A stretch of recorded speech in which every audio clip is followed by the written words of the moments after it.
నిజానికి ఈ round table సమావేశము లేదా సాక్షాత్తు ఒక రాష్ట్ర ముఖ్యమంత్రి విద్యామంత్రిగా హోంమంత్రిగా ఉండి ఒక ప్రకటనని అది పొరుగు రాష్ట్రంలో ఒక ప్రైవేట్ ఇంటర్వ్యూలో మాట్లాడినటువంటి తీరు మీద నిజానికి తెలంగాణలో ఉండేటువంటి పాలక పార్టీలు కావచ్చు, ప్రతిపక్ష పార్టీలు కావచ్చు, ఇతర పార్టీలు కావచ్చు, వారు ఇలాంటి కార్యక్రమాన్ని తీసుకొని ఉండాల్సింది.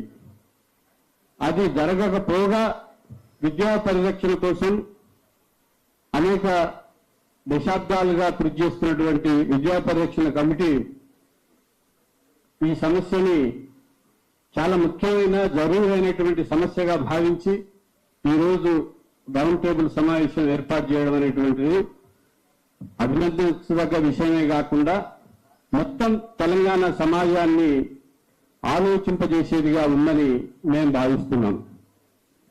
ఇందులో కొన్ని ముఖ్యమైనటువంటి విషయాలు ఉన్నాయి. పెద్దలు ఇప్పటికే చాలా విషయాలు చెప్పారు. నిజానికి ముఖ్యమంత్రి గారికి లేదా కాసేపు ముఖ్యమంత్రి అనే పోస్టుని పక్కన పెడదాం, విద్యాశాఖ మంత్రి గారికి తెలంగాణలో విద్యారంగాన్ని బలోపేతం చేయాలి, క్షేత్రస్థాయి నుంచి అత్యున్నత స్థాయి వరకు దీన్ని గొప్పగా అభివృద్ధి చేయాలని అనుకుంటే వారు చేయాల్సినటువంటి కార్యక్రమాలు చాలా ఉన్నాయి. ఉదాహరణకి 2009లో విద్యా హక్కు చట్టం వచ్చింది. దాని ప్రకారం రిజర్వేషన్స్ కూడా ఉండాలి. 25%, ప్రైవేట్ ఇన్స్టిట్యూషన్స్ లో 25%.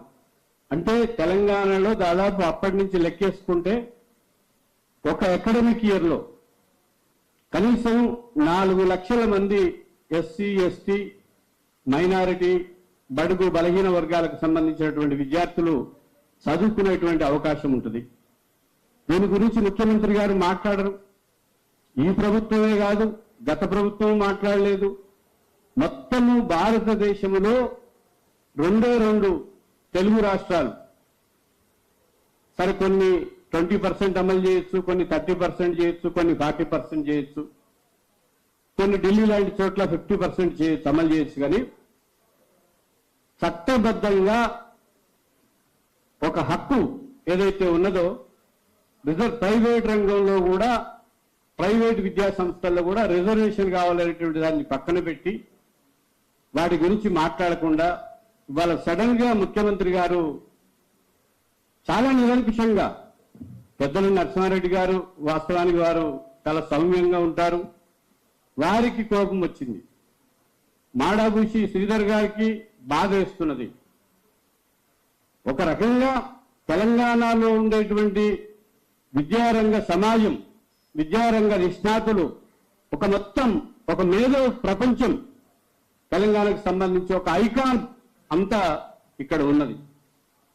ముఖ్యమంత్రి గారికి నిజంగా లేదా విద్యాశాఖ మంత్రిగా వారికి విద్యారంగాన్ని బలోపేతం చేయాలంటే వారికి దగ్గరే అందుబాటులో అన్ని వేళలా ఉంటున్నటువంటి ప్రొఫెసర్ కోదండరామ్ గారు ఉన్నారు, లేదా హరగోపాల్ సార్ ఉన్నారు, చక్రధరరావు గారు ఉన్నారు. మొత్తం విద్యా సమాజం అంతా కూడా గత ప్రభుత్వం నుంచి కూడా మీకు అండదండలుగా మీరు వస్తే లేదా మీరు ఎన్నికల్లో చేసినటువంటి వాగ్దానానికి అనుగుణంగా, మేనిఫెస్టోలో చేసిన వాగ్దానానికి అనుగుణంగా మీరు పరిపాలిస్తే తెలంగాణలో విద్యారంగాన్ని పరిరక్షించుకోవచ్చు.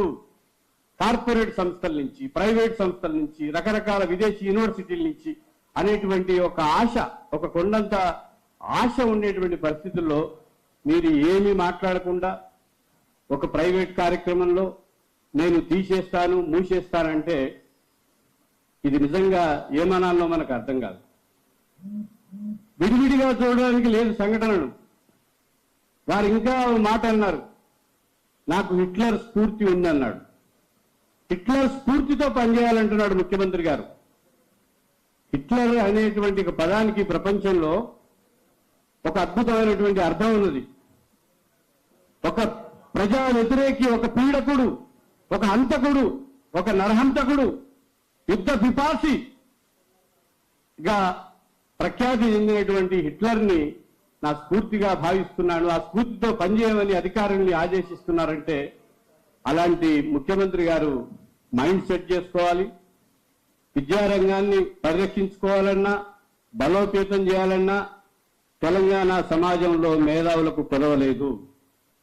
నేను మిగతా సమాజాల గురించి మాట్లాడట్లేదు. ఇది వచ్చిన దగ్గర నుంచి వెంకటరెడ్డి గారు కావచ్చు, లేకపోతే మన పెద్దలు కావచ్చు, చాలా మంది దీని మీద విస్తృతమైనటువంటి చర్చలు చేస్తున్నారు, వ్యాసాలు రాస్తున్నారు, అనేక డిబేట్లు కూడా బయట జరుగుతూ ఉన్నాయి. అందుకని ఇప్పటికైనా ఈ రౌండ్ టేబుల్ సమావేశం భావిస్తున్నట్టుగా రౌండ్ టేబుల్ సమావేశంలో ప్రవేశపెట్టినటువంటి కీనోట్ ఏదైతే ఉన్నదో దాని ప్రకారంగా తక్షణ ముఖ్యమంత్రి గారు ఈ ప్రజా వ్యతిరేక, ఇంకా చెప్పాలంటే అభివృద్ధి నిరోధక, అసలు స్కూల్ లేని గ్రామాల్ని ఇవాళ తెలంగాణలో చేయదలుచుకున్నాను. స్కూల్ అనేటువంటిది ప్రతి గ్రామానికి ఒక వన్నె. అది కేవలం వన్నెనే కాదు, గ్రామంలో ఉండేటువంటి మొత్తం విషయాలకు కావచ్చు, ఏదైనా తగువులు వస్తే కావచ్చు, విషయాలు వస్తే కావచ్చు, ఒక మార్గదర్శనం కోసం, ఒక దిక్సూచిగా, ఒక అంతిమంగా విద్యార్థికులు ఇక్కడ ఉన్నారు అనేటువంటి ఒక గొప్ప సాంప్రదాయాలు కలిగినటువంటి పల్లెలు మనకి వాళ్ళ తెలంగాణ అంతటా కనపడుతున్నాయి. అలాంటి తెలంగాణ రాష్ట్రంలో మేము స్కూళ్ళని మూసేస్తాం అని మొరటుగా, క్రూరుగా, ఎలాంటి చర్చలు, ఎలాంటి కనీసం ఒక క్యాబినెట్ తెలుసో లేదో తెలియదు, లేదా దాని మీద ఇప్పటికే ఒక కమిటీ వేశారు, ఆ కమిటీ ఏమైందో తెలియదు.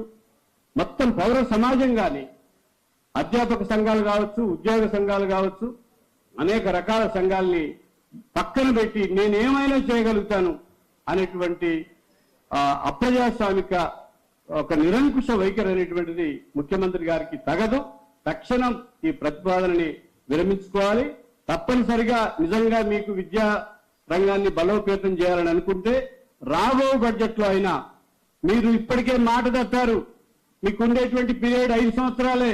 5 సంవత్సరాల్లో 2.5 సంవత్సరాల కాలం, సగం కాలం అయిపోయింది. ఆఖరి సంవత్సరం ఎన్నికల కాలమే. ఇంకా మీరు ఏమైనా వెనక్కి తగ్గి వాస్తవ స్థితికి అనుగుణంగా మీరు ఉండాలంటే, ప్రజలు మిమ్మల్ని సరిగ్గా అర్థం చేసుకోవాలంటే, మీరు చెప్పినట్టుగా 15% బడ్జెట్ ఎప్పుడూ పెట్టలేదు, ఆఖరిగా 8.2 మననే పెట్టారు. అందుకని విద్యా పరిరక్షణ కమిటీ కోరుతున్నట్టుగా తప్పనిసరిగా మీరు విద్యారంగ బలోపేతం కావాలని మీరు మనసా వాచ కోరుకుంటే రాబో బడ్జెట్ లో 20% బడ్జెట్ ను పెట్టాలని, ఈ మొత్తం విద్యా పరిరక్షణ కోసం మీరు చేపడుతున్నటువంటి కార్యక్రమం ఏదైతే ఉన్నదో దీనికి సిపిఐఎంఎల్ న్యూ డెమోక్రసీగా మేము తప్పనిసరిగా సంపూర్ణమైనటువంటి మద్దతును తెలియజేస్తున్నాం. మీ కార్యాచరణలో అది గ్రామ స్థాయి స్కూల్ కావచ్చు, గ్రామాలు కావచ్చు, మండలాలు కావచ్చు, జిల్లాలు కావచ్చు, వీటన్నిట్లలో కూడా మేము భాగస్వామ్యం అవుతామని చెప్తూ మాకు ఈ అవకాశం ఇచ్చినటువంటి విద్యా పరిరక్షణ కమిటీకి మరొకసారి ధన్యవాదాలు.